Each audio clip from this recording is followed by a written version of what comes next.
Long before the Cougars put on their jerseys, lace up their sneakers and take the court, before Coach Sampson can throw his tie, the Director of Sports Performance, Alan Bishop, began the preparation to ensure the athletes are healthy and ready to do it for the city.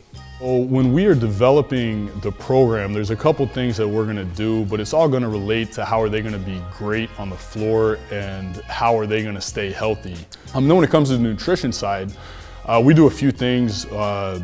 We do body fat assessments. We do something here called metabolic analytics, which is a very in-depth system of trying to figure out what imbalances an athlete might have, what deficiencies an athlete might have, and then we actually address those deficiencies primarily at a micronutrient level, which is very different than what most do.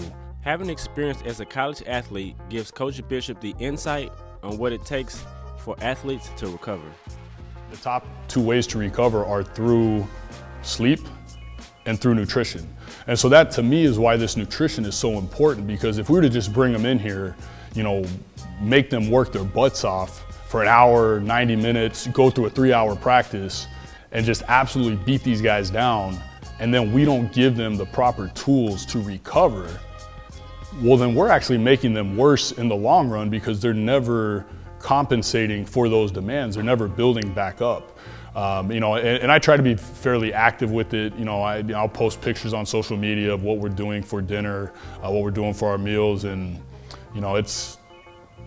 it may not be the best in the world, but there's probably not too many doing it much better. Coach Bishop isn't naive to where student athletes will eat on their own time.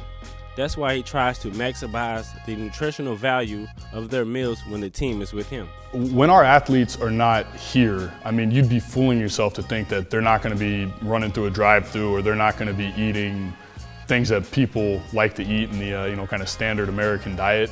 The best thing we can do is not just give them information and tell them, because how many things do you know, hey, don't do this, but you do it anyways, especially when it comes to nutrition. I've explained to them why we do what we do, and they buy into it, and we've got really, really good adherence to the program. Again, explaining why we do what we do is generally the best way to get adherence once they know why we're doing it, and then they get a chance to actually eat it, taste it, try it, and realize, hey, this does taste really good. And then the other side of it is it all really starts from the top down. So it all goes to Coach Sampson. And so to me, that speaks volumes of his mindset on we're going to get players, but then once we got them, you're going to work your butt off and you're going to develop as a player. So it's been a really good experience so far.